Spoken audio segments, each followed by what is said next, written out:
Hey, everybody, how you doing?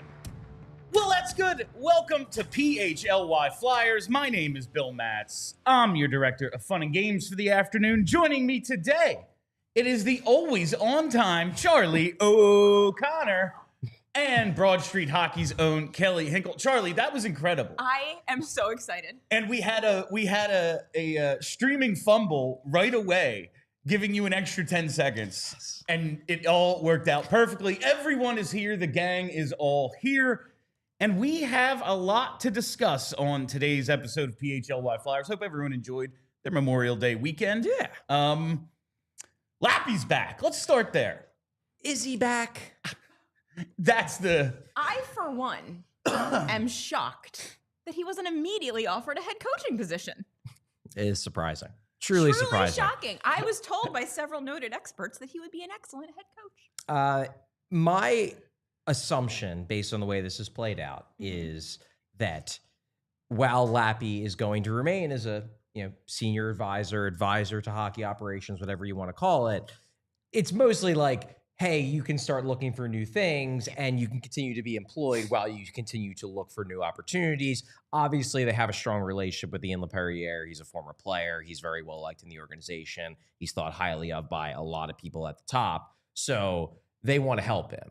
But it does seem like this eventually is going to end with him finding another opportunity in another organization where he feels like he can more move up the ladder than he can with the Philadelphia Flyers. This is the Tony Soprano make work job of the Flyers organization. You're an advisor. You're an advisor. Yeah. Come hang out whenever you want. Yeah. Collect a paycheck. Make some you money. Still got bennies. Yeah. It's great. I think it's great that they do it for people, honestly. If you haven't seen it, the Flyers tweeted it out at 10:30 this morning. The Philadelphia Flyers announced today that Ian Laperriere will rejoin the organization as an advisor to hockey operations. Of course, last week, we got the news that he was not coming back as the Phantoms head coach. Right. And that he was pursuing other opportunities. Now, yeah, when you see as an advisor to hockey operations, what the hell does that mean? Like, that sounds a lot like the role like Bobby Clark is in, still. Yeah. Like, yeah, you're part of the organization. You can come to the meetings if you want. Yeah. Bill Barber. All the now, granted, they are senior advisors. They're senior advisors. He is an advisor to hockey operations, slightly different title. But it does seem like it's just something where, hey, if you don't have anything going on right now, we'll keep you around. We value your opinion. And if and when you find something else, great. If not, you're still around. And hey, if a year passes and no one has hired Ian Laperriere, maybe he takes up another role as a development coach again, which is what he was before he got moved to the head coaching job for the Phantoms. But in the here and now, this strikes me as a little bit of we're going to keep you on the books so you can find something else that maybe fits you better than clearly waiting around as the AHL head coach for a job that's never going to come in this organization. Yeah, I think we talked about it on the air last week. I know we talked about it off the air. I was just positive he was going to end up in Vancouver with Adam Foote. I thought just like, oh yeah, like the day after it's announced that he's their coach, a former teammate of his who was highly regarded in many circles, like especially as a, young player, developer, things of that nature. Like, oh, this just kind of makes sense. He's going to be on his bench, and this is the way he eventually gets that head coaching job he so badly wants, obviously. But not the case, at least as of right now, in Laperriere back as a advisor to hockey operations. So we'll see what the next step is for him. Now to today's main topic. We're getting back to breaking down some of the potential prospects that the Flyers may draft at 6. And we're going to talk about Brady Martin today, who I think a lot of people really like, but not at 6. Like, it's kind of one of the, like, I'm watching this guy and like, I like everything about him. I want a guy who's probably going to score a little more than that. That said, you always need players like this, and we'll talk about the Florida effect and how that's probably going to push him into the top 10. But Brady Martin of the OHL's Soo Greyhounds, right-handed center, 6', 174, according to Elite Prospects. He had 33 goals and 72 points for the Soo Greyhounds this past season, 11 points in 7 games at the U18s. And people are really pointing to that U18 performance as like, this is what is vaulting him up. I will say, while the scoring looks good, 11 points in 7 games, like there's 3 assists against Slovakia in a game Canada won 9-2. There's a couple of goals against Sweden in a 7-0 victory. Like, I don't know. When you think, okay, well, maybe he's got more offensive upside than he's shown so far, and he's out there with other really good players. It's the U18s. I wish this guy, either the Flyers were drafting him at like 12 or he just scored a little more, because he's fun to watch, Charlie. I knew you would like him, especially when you watch it. I mean, if you go on YouTube, there are literally 15-minute videos just of Brady Martin hits. He is tailor-made for someone who wants, not even just the Flyers, just wants their team to play a more physical brand of hockey. Brady Martin will do that. And he's not a huge guy. Let's make that abundantly clear. Yeah. He's not enormous. This is not a like 6'3", 6'4" behemoth who just goes around, throwing his weight around. He's 6 foot. He's right now around 180. I don't know what he'll come in at the combine. I would guess he probably comes in somewhere around there. He'll probably bulk up a bit more, but it's mostly the mentality that he has. He's solid, but it's mostly just his willingness to throw hits. And in fairness, he's also good at it. Like, there are players that I've watched, Anton Frondel, Caleb Desnoyers being 2 of them, who like to throw hits. They enjoy it. It seems like they like it as part of their game.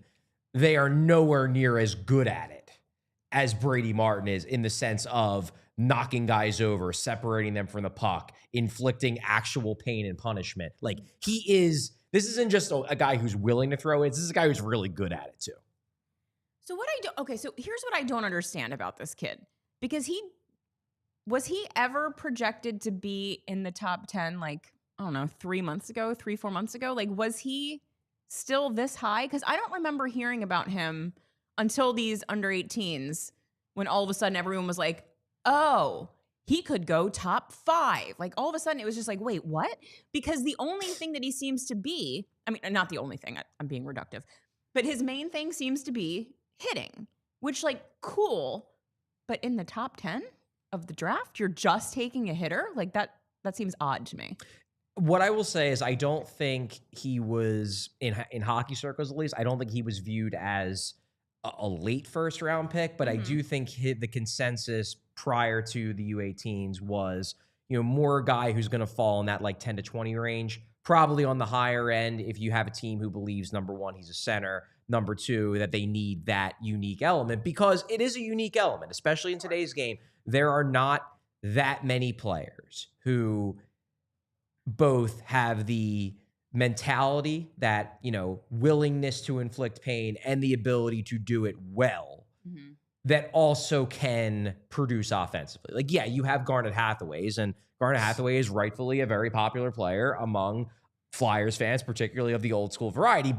And I really like Garnet Hathaway as a player. Same. He's going to get you 20 points a year. He's a 4th liner. The idea with Brady Martin is he can do the Garnet Hathaway things while also, if you believe in him, scoring 60 points a year. And that is very attractive to teams, especially when they watch him in the under 18s produce offensively. Then it's like, oh, well, he hits like that, and we're all watching Florida, and he can score too. Maybe I want this guy in the top 5, in the top 10, et cetera, et cetera. And to Kelly's point, just looking at all his different rankings on elite prospects, like 18, 13, 22, 16, 12, 18, 14, number 11, North America Central Scout. Like, nowhere in there did you hear the number 9, you know? Like, McKenzie or Button had him at 6, but that's kind of more of a what I'm hearing thing. And also that's a more recent list. Yes, and that's some of these lists, like, for example, from weeks ago. Yeah, like elite prospects at 18, he might be higher on elite prospects final list, which they usually release in early June. Kelly just said she saw a mock from Elite Prospects that has him at like 7. Yeah, they have us taking Higgins, and then the Bruins. And the Bruins taking Martin. That makes sense. What I want to make clear with Martin is the reason why the hitting gets brought up the most is because the hitting is his elite tool. And that is the elite tool, but it's not like don't go into this thinking, oh, whoever takes him is going to be taking Garnet Hathaway in the top 10. The idea, if you are sold on Martin, is the hitting is the thing that pops. That is what makes him unique, the same way that the playmaking makes James Higgins unique, the same way that the shot makes Anton Frondell unique. But it's that he also has other tools, and it just comes down to how much you believe in those other tools. But they are there. Like, if the idea was we're drafting this guy because he's a hitter and he's going to score 40 points a year, no one would take that guy in the top 10. You're taking him in the top 10 if you believe, yes, you love the hitting and you love the physicality, you love what that's going to do for your team, especially in the playoffs, but you also believe in him as, you know, a 60-plus point a year guy, particularly if you believe he will stick down the middle. And that's, like, watching some of the offensive tools, like the shot is real good. This dude can put the puck in the net. The shot is real. The rest of it, we'll talk about what he needs to work on, but everything I read and every scouting report I watched/listened to brings up the Cam Robinson quote that he got at U18s. Oh, he's not just the best checker in this draft. Put him in the NHL right now, and he is one of the better body checkers in the league. Like, that is an elite tool. And while it doesn't feel like something that you draft someone in the top 10 for, there is this Florida effect thing. And I wanted to bring this up to you, Kelly, because, listen, I think both of our favorite players, at least of like the last 20 years, is Mike Richards. Yeah.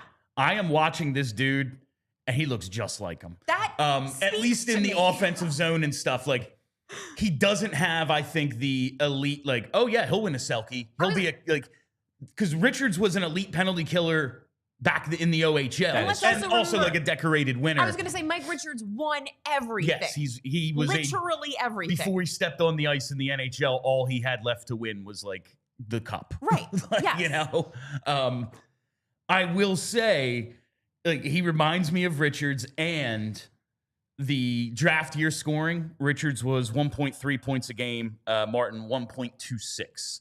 It's basically the exact same. I do wonder, though, about like those other, like, okay, he can shoot, he can do a little in the offensive zone, obviously really physical, but does he have those other elements? Like Mike Richards, yes, it was a loaded draft, awesome pick. They got him at 24. Right. We're talking about this guy at 6. Right. I really, really like him. I am going into this draft working under the assumption they are taking Brady Martin.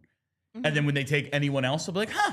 Wow, good for them. Like, that is how I'm going. But I would love to see this guy on my team if you were able to make that happen in any other way. So here's what's interesting about this comparison for me personally. Do I think that he should be taken, like, if the Flyers had, let's say, the 15th or 16th overall pick and Martin's still there and they take him, I'm like, all right, cool. All right. In hindsight, today, would I be annoyed if the Flyers had taken Mike Richards at 6? No, I would not. So, like, if he were to enter the NHL and turn into, like, I don't know, 85% of Mike Richards, in 5 years, am I going to be thinking about them taking him at 6? Unless James Higgins is, like, a superstar, I'm probably not going to care. So this is the thing with drafting, right? Like, future me is probably going to have a completely different opinion than the one I have right now. But like right now, looking at the players that are probably going to be available to the Flyers at 6, it just seems crazy to me to take a guy that's like maybe Mike Richards at 6. To Charlie's point, is he a center? So, like, he's F1 on the forecheck. Like, is that what a center does in the NHL? Now, like, positioning is fluid. We talk about it all the time. My dream team has no positions. Put 5 good hockey players out there. I bet they figure it out. But, like, the Flyers have no centers. Do you project this guy to be one? So this was the big thing. When I first watched Brady Martin, like, I've come around on him more because my first watch of Brady Martin was, like, in short, like, I did not enjoy watching his tape at all. And he threw hits, and that's great. Like, that isn't as important to me as it is to other people. But watching him play, I was not sold on the hockey IQ. I was not sold on the passing. There were some real ugly moments. The more I wrap my head around the idea of maybe I need to view him as a wing, the more I liked him, because then he reminded me a little bit more of TJ Ginla from last year. Okay. And then it became, like, I think Ginla's hockey IQ, I would say, is higher, but you can see some similarities. And I eventually built myself into believing in TJ Ginla as a top 10 pick in a very strong draft. But again, as a winger, I watch him, and in my opinion, again, this is just my opinion, there are obviously professional scouts who have done this way longer than I have who differ from my opinion. I see a winger all day. He was a winger at the under-18s in the tournament that he changed all the opinions. He played wing. He didn't play center. Interesting. That hints to me that perhaps, and it makes sense, we're talking about a guy who's a shooter. We're talking about a guy who's a hitter. We're talking about a guy who does kind of like to run around and just hurt people. Like, it's harder for a center to do that because of all the responsibilities They got other stuff going that come on with being a center. Now, Mike Richards obviously could. The guy who, you guys bring up Mike Richards because you love Mike I Richards. just love Yes. him. Yeah. I want that guy. To me, the guy who is the more obvious comparable for him right now is Sam Bennett. Like, that is the big one because Sam Bennett is also a guy who doesn't score at an elite level, but scores and then provides all of this physicality and slight dirtiness. Like, Martin got thrown out of a game in the under-18s. And funny thing is, like, I think that made the scouts like him more because it was like, oh, yeah, he's willing to go over the line a little bit. We love that shit. I want it so bad. Like, seriously. I want it so bad, Charlie. I wish this guy was a little better, or the Flyers, like, the Edmonton pick was at, 9 or 14. Like, all right, now we can trade up and get him after we take Anton Frondel or whoever the hell at 6.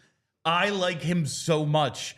It's just like, the Flyers need elite talent, though. They have so few good players. Can we afford another reach, especially with what is probably going to be our highest draft pick for 10 years? I look at Sam Bennett and I go through, okay, as a rookie, 36 points, 26 points, 26 points, 27 points, 12 points in 52 games. Then he gets moved. Then he goes to Florida, has 15 points in 10 games after he gets traded to Florida, then starts to settle in. 49 points to 71, 40 points to 63, 41 points to 69. This year, 51 points to 76. He's clearly a very good player for Florida. He's clearly carved out a role as their big, physical, slightly dirty guy who helps them create their identity. That said, he is not one of their top-end guys. Yes. Now he might get paid like that in the offseason because a team like Toronto decides they need a Sam Bennett below Austin Matthews and William Nylander. But he is not a guy that you trust to be at the true top of the lineup. He's not an impact offensive guy. Now, he might be an impact guy, but he's not an impact offensive guy. To me, Brady Martin, and this is, again, best case scenario. Best case scenario is he's Sam Bennett. I guess best case scenario is he's Mike Richards. But even Mike Richards had like 2 seasons where we romanticized him like as Mike 2 to 3 Richards. years of like point per game-ish. Top line like production. And then he settled in more as like a 60-point guy before the injuries ruined his career. To me, if you have the opportunity at 6, like Brady Martin's the guy you get after you have all the other guys. And they don't. They have one of those guys, maybe 2, depending upon how you think Travis Konecny is going to age. But they have one guy in Matvei Michkov. This is an opportunity to get a second guy. And to me, taking Brady Martin would be a bit of putting the cart before the horse, where it's like, okay, well, we're getting the guy we're going to need in the playoffs, but do we have the talent to get to the playoffs to be able to take full advantage of him in the playoffs? Right. All right, we have 3 breaks today, so I'm already behind. Let's hit that first one right now. 1-800-588-2300 Empire. Today. I have been telling you for months now, Empire Today is the place for new flooring. Why are they the place for your new flooring? Simple. They have flooring experts. Empire Today lives and breathes flooring, and they will be with you every step of the way. It can be a whole process. Whatever kind of work you're getting done, you know how it goes. You got to find the right price. At least you think what the right price is. Then you got to find the right install. It takes so many steps. Empire Today, all you got to do is call that number or visit that website, and boom, they take care of the rest of the work. And their flooring experts can bring the showroom right to your home. You can pick the right flooring and the right colors for your space in your space. You can see how it looks with your furniture up against the colors in your house, all of that. And They're going to take the precise measurements for you and have all your questions answered so there are no surprises. And with Empire Today, you get clear, upfront, and all-inclusive pricing. Plus, you can schedule installation as soon as the next day. So schedule a free in-home estimate today because some things are just better at home, and PHLY listeners can receive a $350 discount when using promo code PHLY. You heard that right. A $350 discount with code PHLY. Restrictions apply. Visit empiretoday.com/PHLY for full details. And while we're here, whatever the moment, it's never ordinary at Bet365. From their 90 million users worldwide to their almost 800,000 live streamed events each year, and those early payouts across the NBA and NHL, even in these playoffs, Bet365, one of the pioneers of live in-game betting. And today, Bet365 offers the widest range of games and markets available for live in-game betting across 78 different sports. Forget leagues. We're talking different sports. And then, how many leagues of each? 1 million? It's insane how many things there are to bet on at Bet365. And we have breaking news from our friends at Bet365. New customers now get $150 in bonus bets when you bet just $5, win or lose. All you got to do is sign up, use the code PHLY365, deposit $10 and place a bet for $5 to get $150 in bonus bets, whether your initial bet wins or loses. Bonus bets can be used on the spread, totals, player props, futures, and more. Whatever the moment, it's never ordinary at Bet365. Must be 21 or older and physically located in PA. If you or someone who knows a gambling problem and wants help, call 1-800-GAMBLER.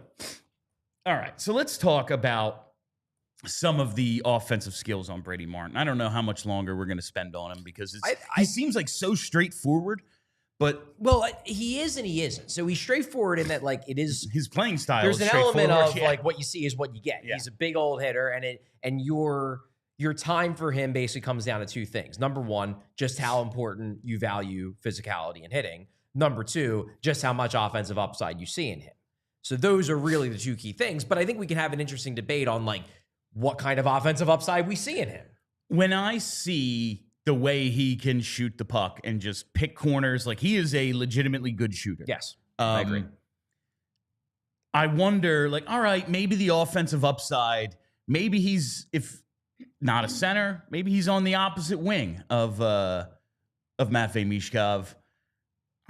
That would maximize that offensive upside. Like if Misha's getting him the puck and he's, getting it in the forecheck, creating havoc, getting to the net, and then here's Matvei Michkov through the legs behind his back for a tap in. Like, I don't know. That might be a pair to put with Martin. All of a sudden, maybe he can play on a top line. Maybe he does belong on a power play. I feel like his skill set could work with Michkov, even though I'm like, no, at 6, I think that's kind of crazy. This chokehold that Sam Bennett has on the entire hockey universe that's causing everyone to lose their minds and do things like draft Brady Martin at 6. First of all, he's on a really good hockey team. Like, let's start there. As Charlie said, the Flyers need to focus on assembling their team of Sergei Bobrovskys and Barkovs and Ekblads. Like, they need talented hockey players before they worry about dudes that are going to take a goalie's head off with his elbow. Like, we're getting ahead of ourselves. Sam Bennett is not... He's not Connor McDavid. Like, the way that people are so obsessed with him right now, I can't wrap my brain around it. Like, he's my free agent. If you're out of your mind. I'm not saying it actually makes sense. Just like, if I could, Bill, sign a free agent, it would be him or Ekblad. Like, straight up, I would just go get Sam Bennett. But it might not make sense. It would be Kevin Hayes all over again. Like, he's a product of being on a really good team. Charlie just read his numbers. He wasn't that good till he got to the really good hockey team. No. The Flyers aren't a really good hockey team But yet. I do think, like, the Flyers are all about, we need to establish culture. We need to play a certain way. Like, I don't think it's a coincidence. Now, we've said, Tocchet is not John Tortorella, but they have some similarities in the way they think about the game and what type of players have it and don't. If this is going to be our identity, we do need guys who do those things. And while, yes, you do need to just be good enough to make the playoffs before you worry about winning in the playoffs, if everything in the sport is the playoffs, nothing else matters. Like regular season, winning in then you need to assemble a team that can win in the playoffs. Sure. I would hate to be Carolina and be just getting straight bullied right now. Yeah, but I would argue that would be really, really annoying. But I would argue that the biggest thing that Carolina, like this, they also need great players. I guess this just comes down to like a disconnect on like, what do you think Carolina's problem is? If you think Carolina's problem is that they don't play big boy hockey, then sure. I think Carolina's problem is more that they don't have the guys truly, the really good players at the top of the lineup to match up with guys like Barkov and guys. They don't have Mikko Rantanen. But guys like Tkachuk, they don't have, it's not that Tkachuk is super tough and big, although that's certainly part of it. It's that he can score 90, 95 points in a season too. In addition to that,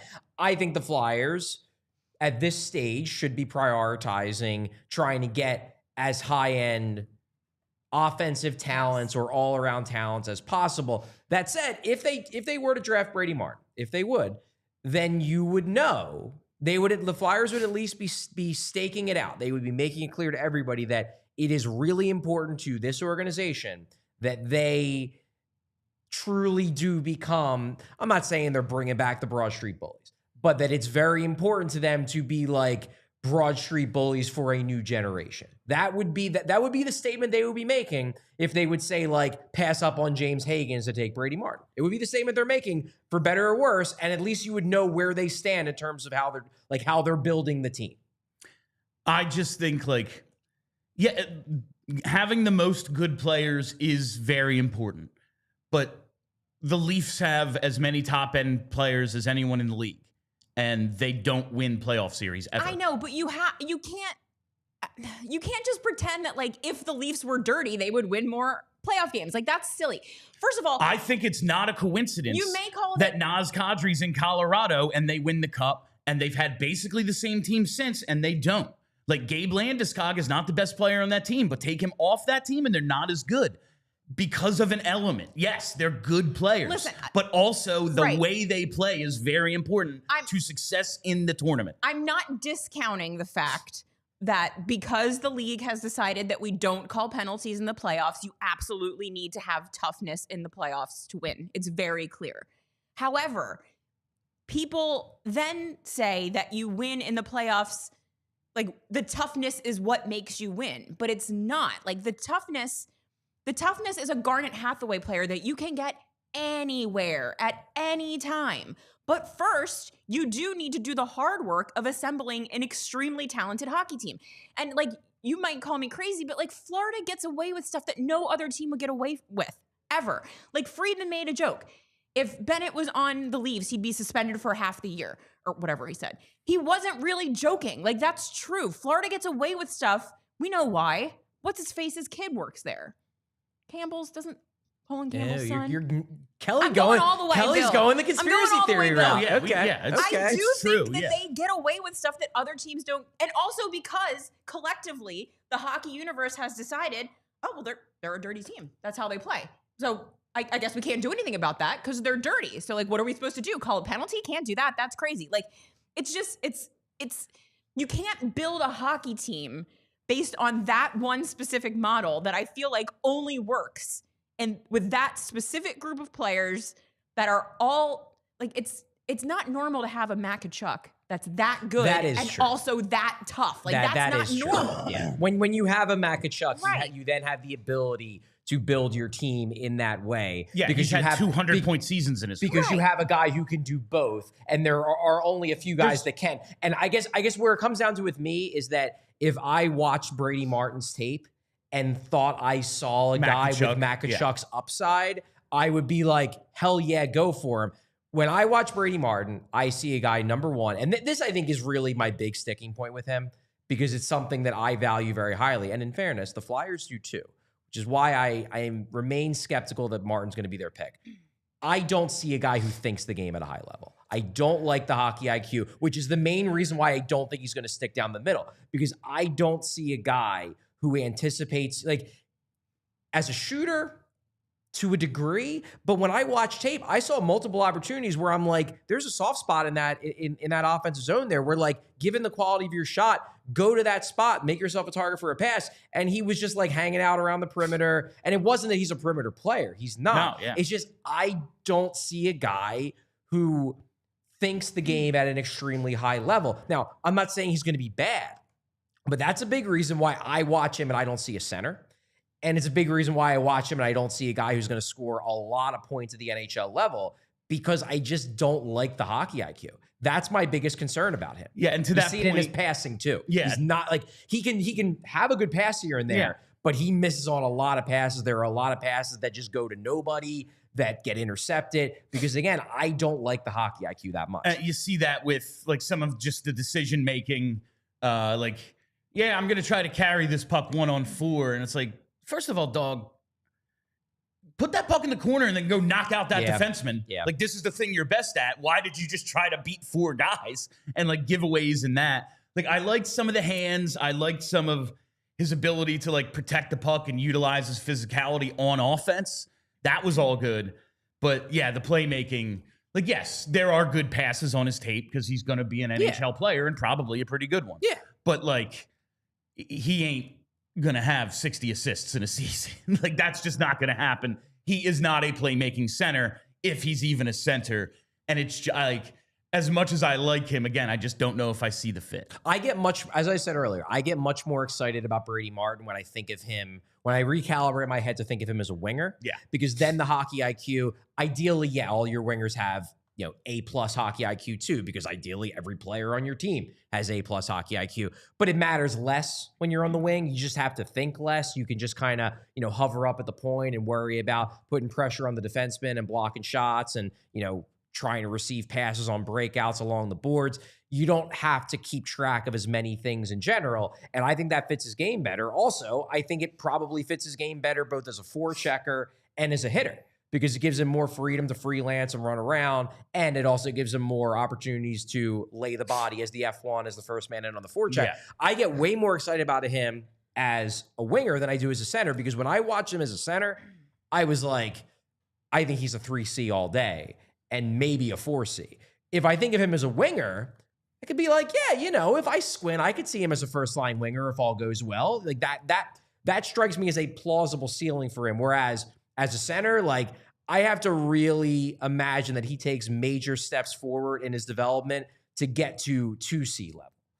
So that's another reason why I'm A on him, because it's like, okay, well, if he's a winger and not a center, and I lean more towards him being a winger, then like, why not just take Porter Martone, who is more skilled and a bigger player? Now, he's not as willing or as good of a hitter as Brady Martin, to be sure, but I think I would rather have like the 6'3" hyper skilled guy who can be a net front weapon for the next 10 years. And that's kind of the size thing to me is also a little bit of a concern. Like we talked about Mike Richards. He wore like, down. Yeah. You play this way and you're done at 30. Like Wayne Simmons was tall, but he wasn't thick. And he was awesome for several years. And then when he was done, it was just over. It was like there was no decline. No. It was just like, oh, you're like a healthy scratch, you know, 11th, 12th, 13th forward. Like, this is who you are. And it was gone. I mean, look, part of that certainly was a style of play. Part of that also may have been his extracurricular activities and not taking care of his body as well as he could. Oh, absolutely. But like, we've seen it with a lot of guys who play this way. Like right now, let's call him 6'180", which is what I was in the 8th grade. I'm probably not 6 foot, but that's what I said. Like, I love it. 6'180" is what I played at when I was in the 8th grade. Don't worry, all hockey players lie about their height until they get to the combine. I'm pretty sure Zach Rinaldo listed himself at 169 just because he thought it was funny. There's no way he was only 170 pounds. Yeah, probably. But like, it does sound like something he would have done. Brady Martin, like 174, 180, whatever you want to call him. All right, yeah, he can put on some muscle. Is he going to be 200? Like, I doubt it. Is he, okay, this is a guy you need for the playoffs. He brings that element that you need. Is he going to be available? Because you're going to get hurt playing this way. Because you're going to take as many hits as you give. And giving out punishment also takes a toll on your body. That playing, like, I know. Okay, yeah, man. Like, yeah, we drafted a guy, and I'm worried about 10 years down the line. You know, he's not even going to be in the NHL next year. But if you're taking a guy at 6, you'd probably want him for more than 1 or 2 contracts. Well, Like- and also, and granted, Sam Bennett has proven that he can, even though he does tend to miss time in the regular season. He seems to stay healthy in the regular season. If you're drafting a guy in no small part because of his impact on the playoffs, you want him to be healthy in the playoffs. Yeah, exactly. All right, let us take another quick commercial break. I got to tell you about our friends at Ace Hardware Home Services, because let's say you have an outlet you said you'd fix last summer. Well, Ace Hardware Home Services has got that person to fix it for you, because now they're just not the helpful hardware folks. They're also the helpful home service and repair folks. Listen, it's been a year. Get over it. You're not watching one more YouTube video and figuring out how to rewire this outlet. Not happening. That's why you got to call the folks at Ace Hardware Home Services, because from plumbing and electrical to heating and cooling, they've got the trusted pros to keep your home humming all year long. And Ace Hardware Home Services is bringing helpful home, the helpful you love from the store, now to your front door, from Philly to the Jersey Shore. That's fun. I'm a big fan of Ace Hardware Home Services. I told you they helped me out last year with my air conditioning. Thought it was going to be a huge undertaking, a major expense. And no, it wasn't. In fact, it was like $17 to replace the part, and then a little bit of labor. But hey, I didn't have to do it myself. That's awesome. You can find out for yourself just how great Ace is. Visit Ace Hardware Home Services online at acehardwarehomeservices.com to get started on your next project. And while we're here, it's game time, baby. Listen, not a ton of hockey going on, well, really anywhere, but especially in this area. You want to get in on playoff hockey. I don't know, maybe there's some AHL games or something, but that doesn't mean you can't be using Game Time for all your ticketed events this summer. We got a pretty damn good baseball team in town. You want to check them out, you got to use Game Time. Same goes for all your summer concerts. Whatever the event, theater, comedy, whatever it is, you got to use Game Time. And it's because of features like Game Time Picks, where they filter out the fluff, show you only the best deals on the best seats. Plus, you get the seat view, you get the all-in pricing, you get the best customer service in the ticketing industry. There's no reason not to go with Game Time, so take the guesswork out of buying tickets with Game Time. Download the Game Time app, create an account, and use code PHLY for $20 off your first purchase. Terms apply. Again, create an account, redeem code PHLY for $20 off. Download the Game Time app today. Last minute tickets, lowest price, guaranteed. I think we're good on Brady Martin. I think we're going to be talking about Brady Martin probably for the next month, because he's a guy who keeps, well, then we'd be talking about him for the next, 10 years. Yeah. But he's going to be a guy who keeps getting mocked to the Flyers. Yeah. Because especially for people who look at him and say, like, especially national people who look at him and say, man, he just seems like a Philadelphia Flyer. They're going to keep mocking him to the Flyers. It's going to keep being a thing. And maybe they're right. Maybe that is the way the Flyers will think.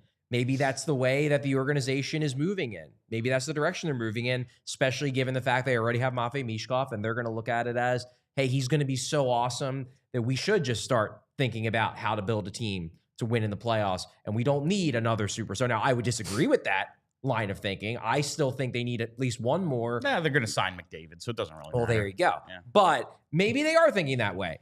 I do wonder, though, how much of the linking of Martin to the Flyers is being driven by a perception of Flyers team building strategies that doesn't really hold water anymore, if that makes sense. Because we are talking about an organization that, did take the big swing on Michkov.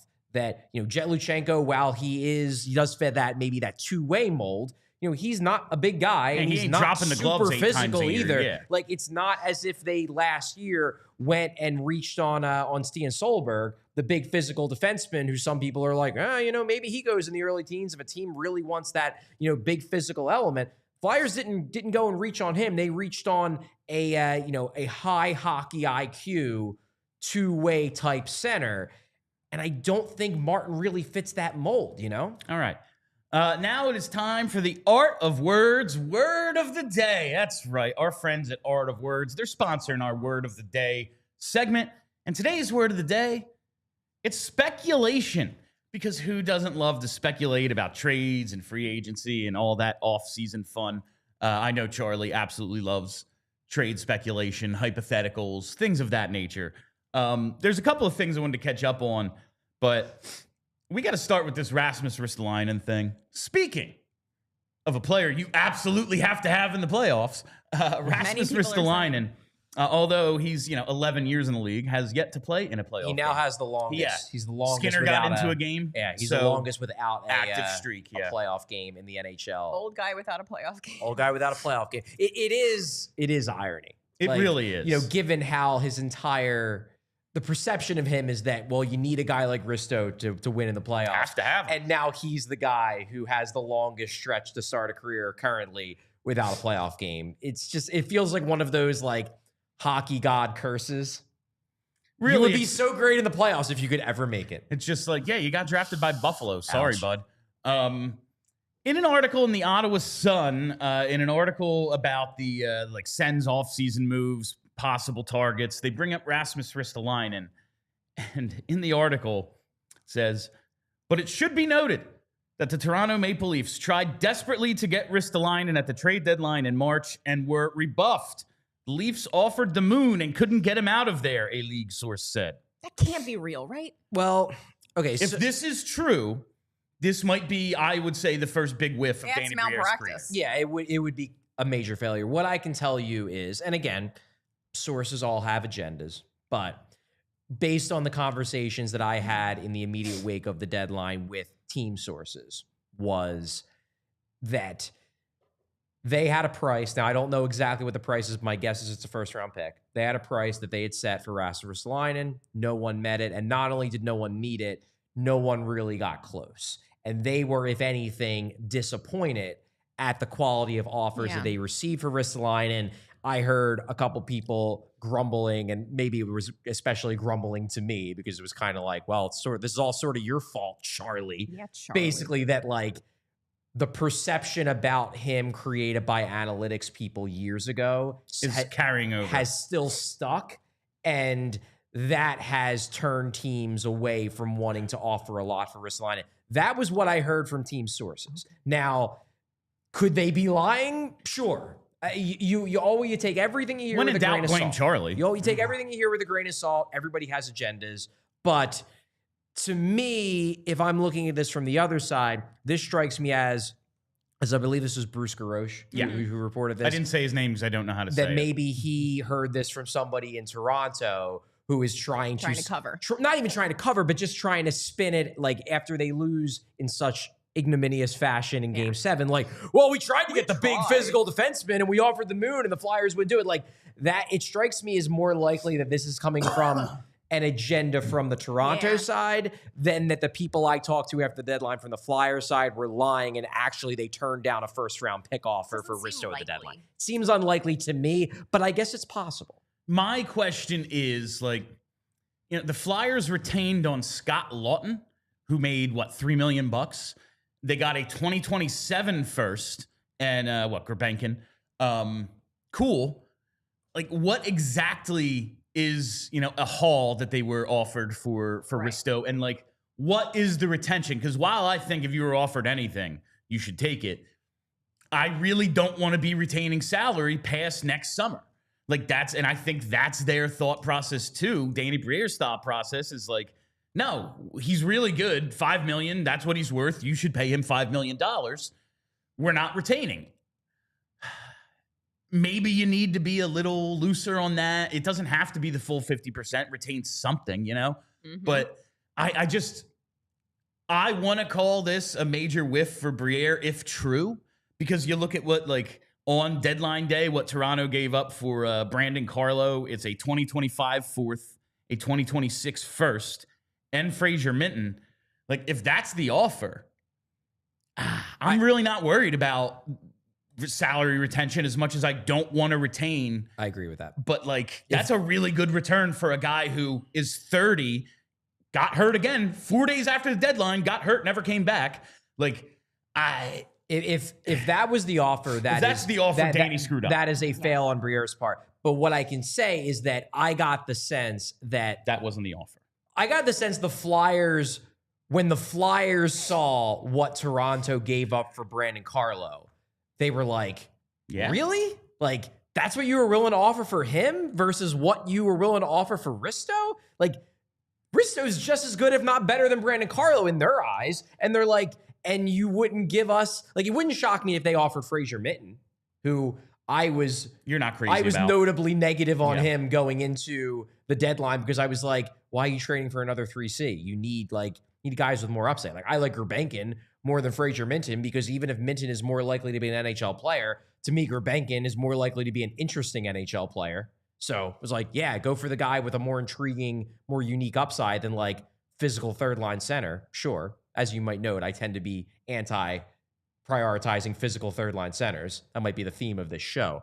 But point being is that you look at the quote in this article, the Leafs offered the moon and couldn't get him out of there. It is worth remembering this is coming from the Leafs perspective. Maybe from the Leafs perspective, offering Fraser Minten and a third round pick was offering the moon. That in their minds, that's a great return for Ristolainen, and the Flyers were nuts for rejecting it. And from the Flyers' perspective, and this I can tell you, they are going to set a price on Rasmus Ristolainen, right or wrong. And I actually disagree with this. I said this in the lead up to the deadline that like I would be more than willing to trade Ristolainen for a second round pick just to get him off the books, just because there's an injury risk, as we later saw, and because I want to clear up spaces for a lot of the young guys who are on the way. But the way the Flyers look at it is the same way they looked at it with Scott Laughton, which is we're going to set a price and eventually someone is going to pay it. And with Laughton, they were right. Eventually, someone paid it. It's looking like a real good trade from Danny's perspective. He got a first-round pick. He got Gurbankin. Yeah, he had to retain some salary, but looking like a good trade. Yeah. They believe that if they are patient on Risto, they will ultimately get their required price, which my suspicion is a first-round pick. And getting back to your point from earlier and Kelly's, the stranglehold the Florida Panthers have on the league right now, I bet you someone does meet it sooner than later. He does have to get healthy, though. All right, before we go any further, we got to hit our last break. I'll understand this at some point.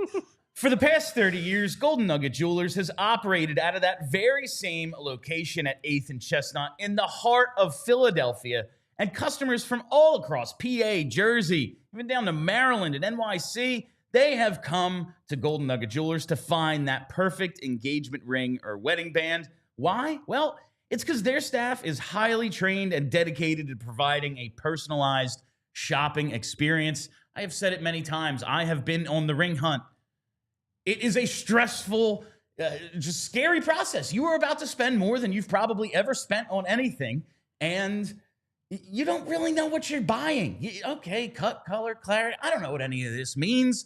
I need a professional. I need an expert. I need someone who's got my best interests in mind as well. That is your friend at Golden Nugget Jewelers, and they have a vast selection of not only engagement rings and wedding bands, but high-end watches, fashion jewelry, diamond necklaces, all of that.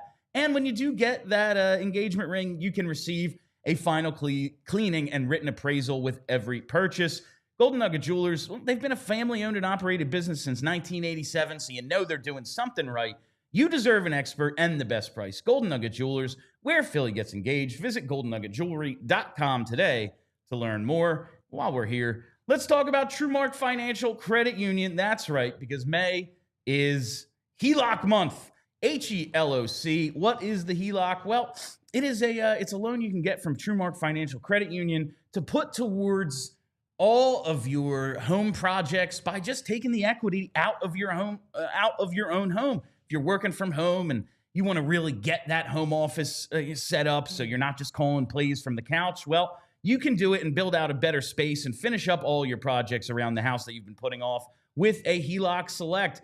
You get a great low rate, flexible access to pull the funds all at once or only as you need them project by project, and lower rates than most personal loans, and there's no penalty if you pay it off early. So visit TrueMark.com/PHLY to apply and turn your work from home game into a winning play. Terms and conditions apply. Visit TrueMark.com/HELOC. That's TrueMark.com/HELOC for details. Federally insured by the NCUA, Equal Opportunity Lender, NMLS 404938. All right. Before we continue, I see we have 118 likes. Not Let's enough. get that up to 150. Not enough. Not even close Post to Memorial enough. Day holiday like spike right here. Let's get it done. All right. So that's the, we talked about the Ristolainen thing. I guess we have to check in, perhaps for one of the last times, on the Aleksei Kolosov saga. Oh, God. We got a tweet from Hockey News Hub, our #1 source for all things Russia. For some reason, And I guess Belarus as well. Belarus. I mean, Belarus. they're very tightly linked, the two countries. Yeah, I mean, I know. I say it's the same thing all the time, and you tell me that's incorrect. Yeah. But, I mean, come on. It's the same name with Bell in front of it. Anyway, Hockey News Hub tweets, looks likely they'll Dynamo Minsk will be welcoming Aleksei Kolosov back next season, whether it's a loan or a termination. I got to believe it's going to be a loan, because why would the Flyers terminate the contract and give up his rights unless they're just like, screw this guy, we're done with him. In that case, like, trade his rights for nothing somewhere and get, some low-level prospect, get something for it. Have you heard anything about this, Chuck? Do we have any idea what the latest on the Aleksei Kolosov saga is? Well, Flyers disputed this, right? So it ended up getting disputed. This Okay. is all very much up in the air. My understanding of the situation at the end of the season, which is the last time I had, did any serious digging on Aleksei Kolosov, because quite frankly, I'm sort of just done with the guy. But my understanding is that the Flyers still believe that he, at least to this point, is part of their organization. They expect him to be at camp come the September, October time of the year. And then possibly then they can figure something out. Now, I believe this will ultimately end with him being loaned back to Minsk, most likely. And it wouldn't surprise me if Minsk is making preparations in terms of their roster, operating under the assumption that Kolosov will be back next year. I don't know why the Flyers would terminate the contract. That doesn't seem to make any sense to me. You hold his rights, might as well just keep him. You pretty much hold him indefinitely. So, just toll the contract, or you loan him, something like that. I don't know why they would do that unless they just decided, well, we're done with this guy. And I don't know why they would, because there's always the chance that he explodes in the KHL at age 24. And then boom, you have a super high-end asset. He does have talent. He is a very athletic goalie with upside. So that's possible. To me, I think this ultimately ends with him getting loaned, but I don't think it's going to necessarily be something that we find out about until closer to the season. I also could see a world where they trade. That could very well happen if they just wash their hands. Someone else's problem now. Yeah, hey, you can deal with figuring out whether he's going to play for you in the NHL or play in the KHL or not play in the AHL. You figure it out. We're done. But again, a lot of this will sort of depend on what happens with the goalie situation this summer, because I think the Flyers will go out and get another goalie to pair with Ersson and establish NHL goalie. Probably not a great one, but at least an established one who they can hope will provide them at least NHL average. UPL. There we go. UPL. He's won. But obviously that hasn't happened yet. Yeah, This is all still up in the air. I don't think anything has been finalized yet with Kolosov. It's possible things won't be finalized yet with Kolosov for a while. It's hard for me to envision a world where he is in North America next season, though. So I do think it will eventually get to this, but I don't think we're there yet. Yeah. I find it hard to picture him in this organization much longer. I feel as if, and now there's always a million other things at play that I don't know about. But when I see in the Calder Cup playoffs, Parker Gahagen get hurt, and then it's not even a question. It's Cal Peterson time. I'm like, oh, okay. Well, guess what? He's not part of the future. You put in a guy who's down in the AHL simply because we had to take his contract and a salary dump, and he ain't part of the organization. I believe he went home.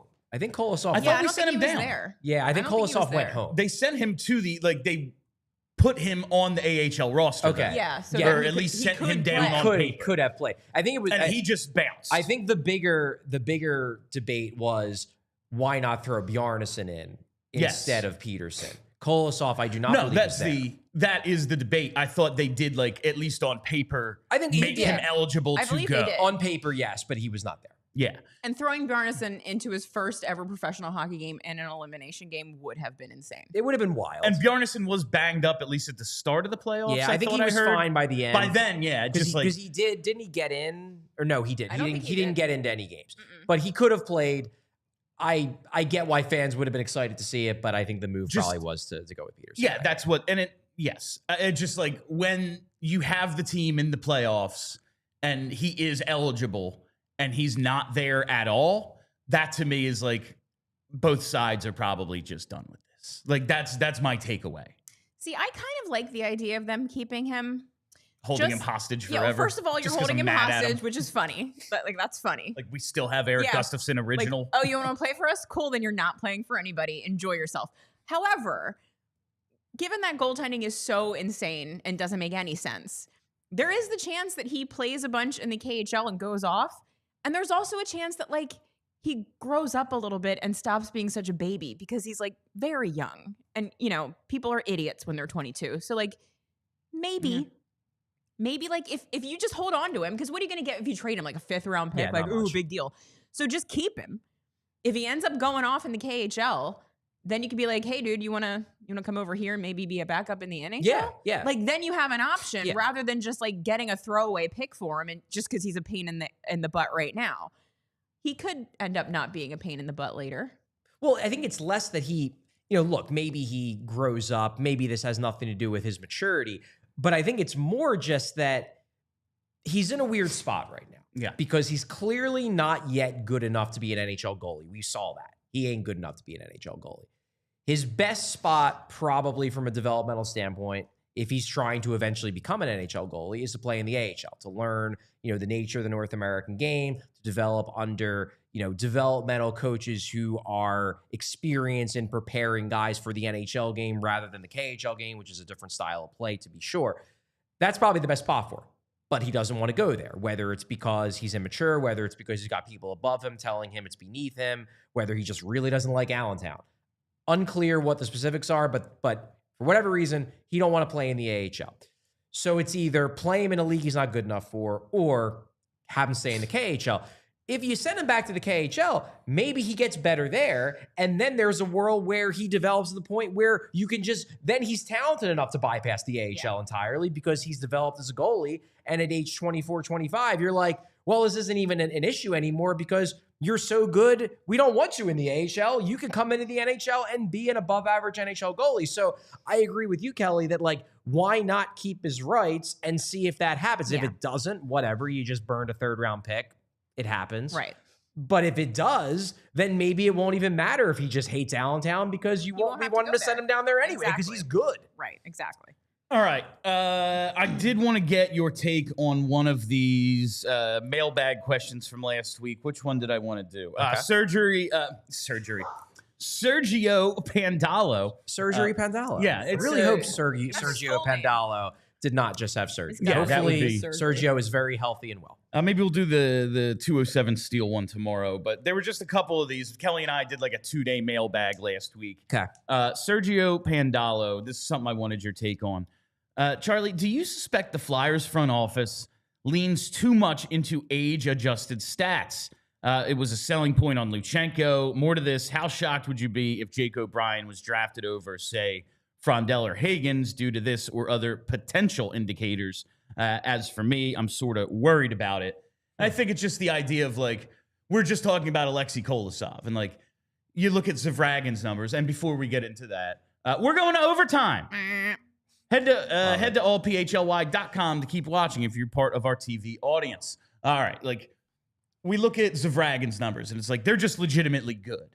We're excited about Kolosov because it's like, well, look what he's doing for his age. There was always like Sure. that for his age thing. And listen, he's a goalie in one of the better leagues in the world. So like doing that at an age where not a lot of goalies do is impressive. And you look at Luchenko, like, yeah, man, he's a month away from being eligible for this year's draft. Like you're taking a lot of leaps based on, well, look how young or look what they're doing for their age, et cetera. Do you think that's a problem that the Flyers are leaning too heavily into? I'm not convinced. Also, and this is an important point, I'm not convinced it's a bad thing to lean into it because this is not the age thing, and to explain for those who don't understand the age thing, basically the way it works is your eligibility for the NHL draft for one NHL draft versus another is dependent upon the date you were born. I believe the cutoff is September 15th. I think it's the 15th. So it says it's mid-September. So let's say you were born on September 18th. That means you are old for your draft year. You're going to turn 18. You turned 18 at the start of your draft year. You spent pretty much your entire draft year at age 18. You theoretically have grown more physically by the time you get drafted. If you were, say, born in August of that draft year, you are young for your draft year. You spent your entire draft year at age 17. You just turned 18, like after development camp, after you were drafted.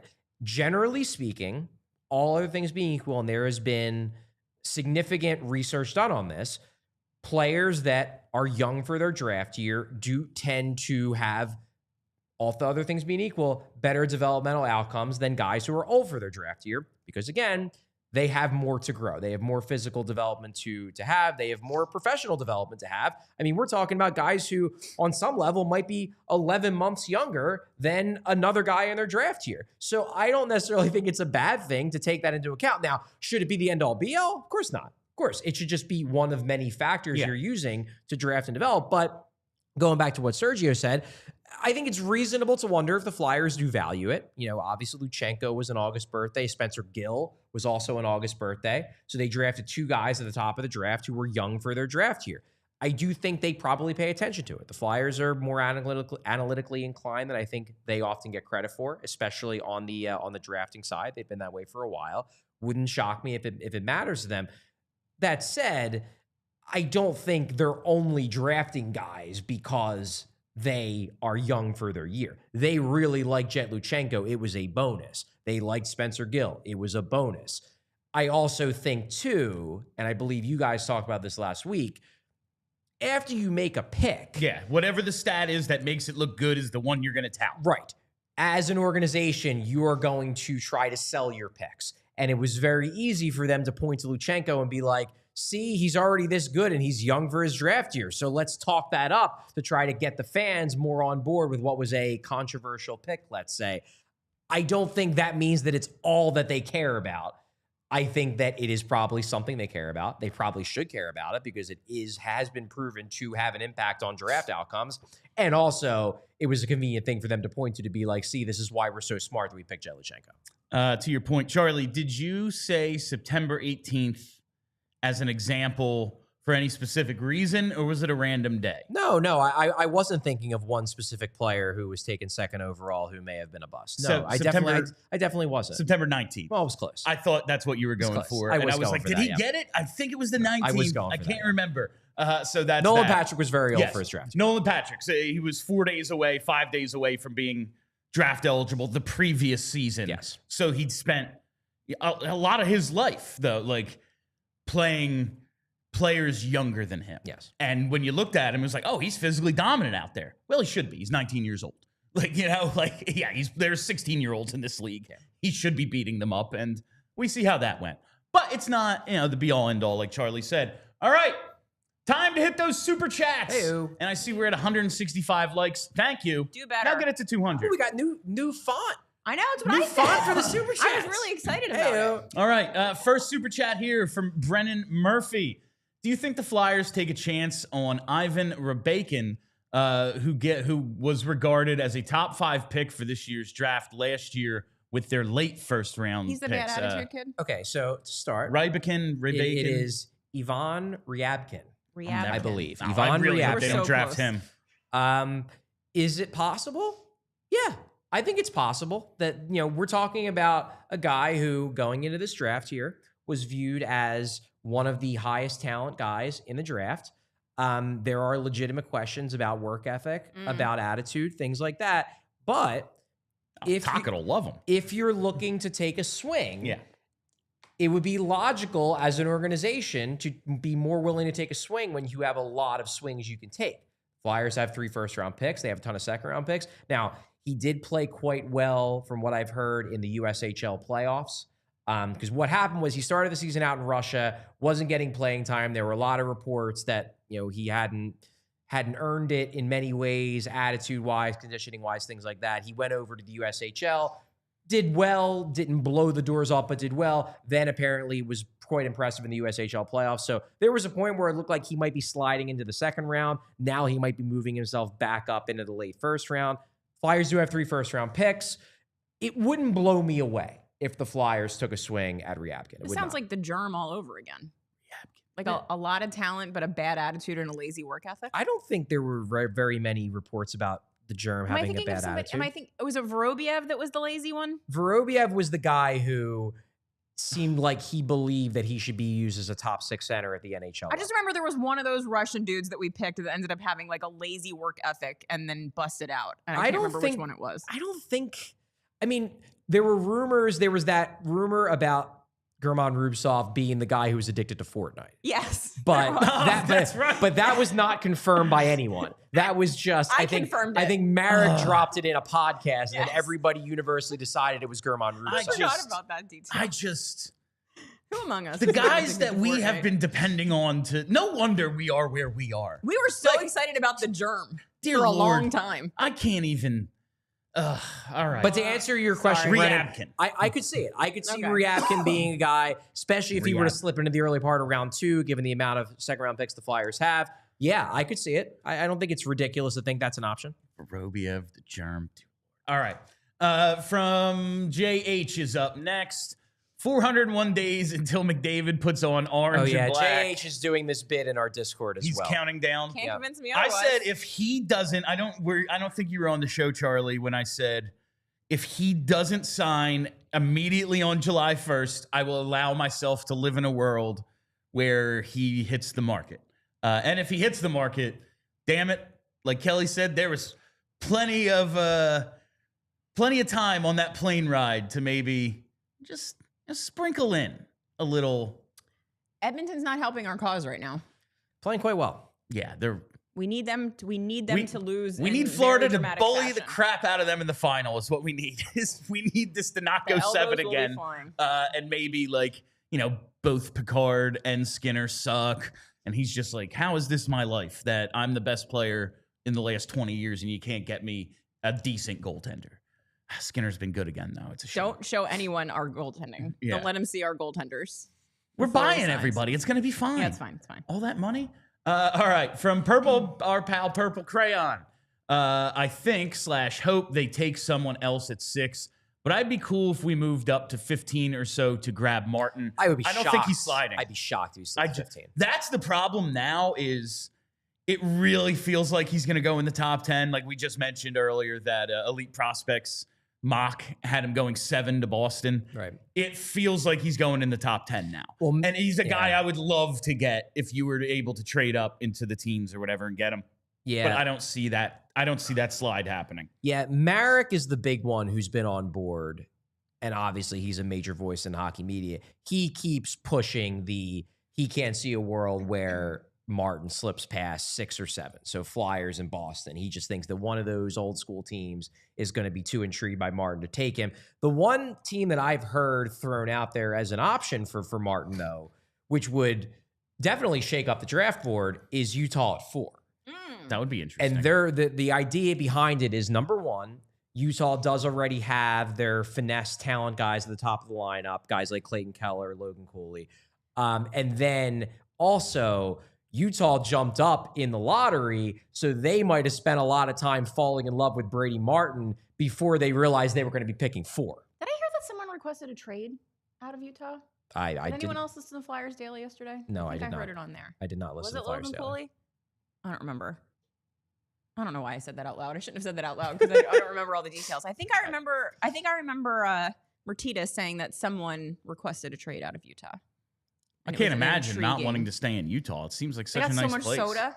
I mean, put syrups in it. They seem to be getting the players on board. They do. Also, like in comparison to where they were before, not that there's anything wrong with Phoenix, but like the support they had from ownership versus the support they're getting from ownership now. I don't think players who dealt with that are rushing to get out of Utah.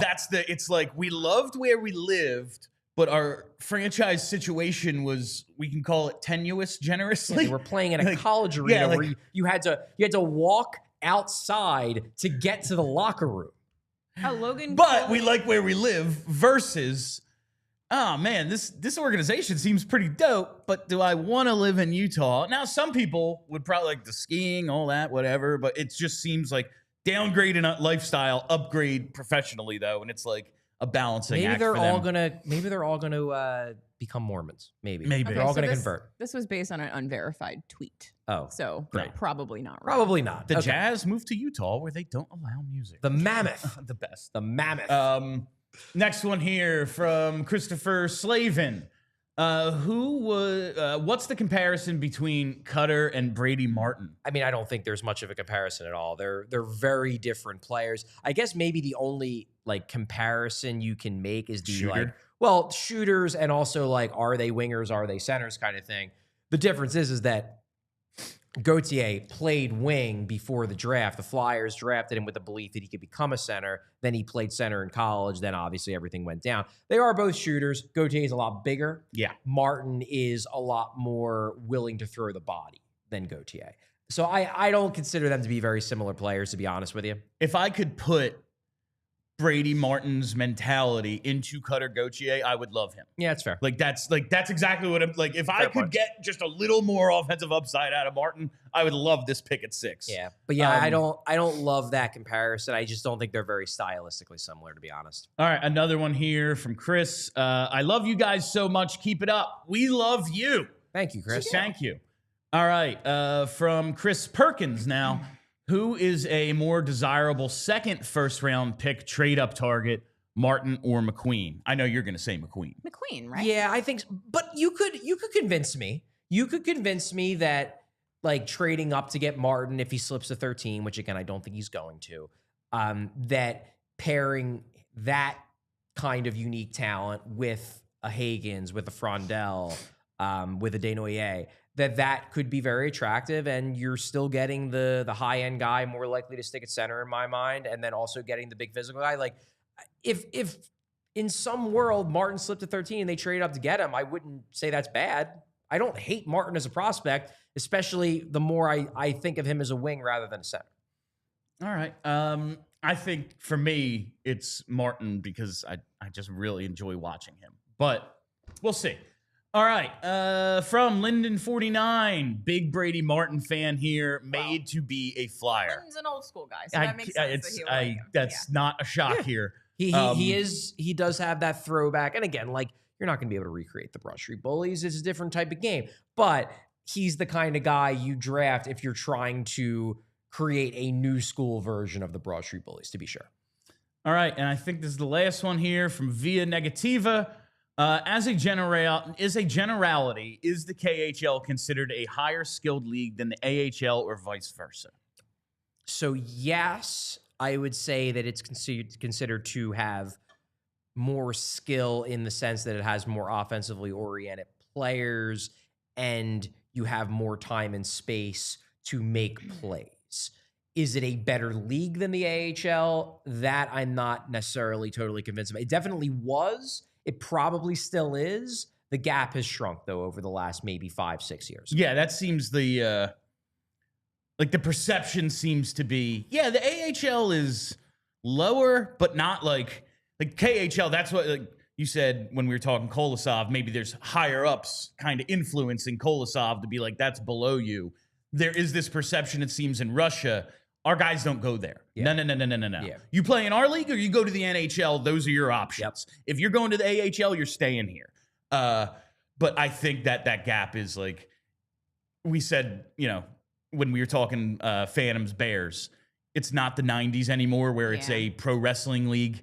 Like it is, there's really good professionals who are just good AHL scorers. They're there. And it is a developmental league now with some high-end guys who just maybe aren't physically ready or whatever. They're blocked by their NHL team. The gap has definitely shrunk perception-wise, I'd say. But KHL probably still above the AHL. I always think that like the KHL has like obviously more high-end talent. Yeah. But like if you were to average out just like talent level, I feel like they would be pretty equal. Like Jordan Wheel's an awesome because there's KHL also a lot player. of really crappy KHL players. That is very yeah. true. There are a lot Yes. of teams that just don't get funding and are just there to get beat up on. No, they are like fodder. we saw it with with Ska and Sochi. Yeah. Like Sochi is basically a feeder team. yeah. Yeah, it was like the way the Kansas City Athletics were for the Yankees way yeah. back in like the 70s or the 60s. 60s is when they were like that. 70s they got good again. But yeah, I would say that I think the KHL is still the better league, but I think the KHL over the last half decade, maybe a little bit more, has gotten worse. It's not that the AHL has gotten better. Yeah, it's that the KHL has weakened just because probably they aren't throwing as much money at players as they did when it first relaunched.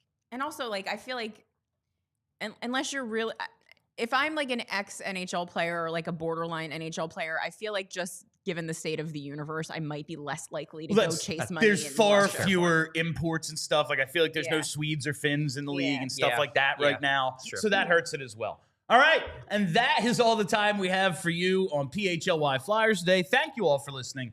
Thank you for hanging out. Make sure you hit that like button. That's right. Like it. We're at 182. Let's get to 200 before I wrap up the goodbyes. All right. Make sure you're following us here on YouTube. That is the most important thing. And set that reminder bell so you get notifications. You'll never miss a live show. We are back the rest of the week. And until further notice at noon. Noon. I was trying. Sure. We are until further notice at noon. Hit that reminder bell. You'll never miss the live show. Follow us on Twitter at PHLY_Flyers. We're also on Blue Sky. And follow the podcast wherever you get those. Just search PHLY Flyers. I am Bill Matz. That's Charlie O'Connor. That's Kelly Hinkle. Until tomorrow, let's go Flyers. We all silly like the mayor.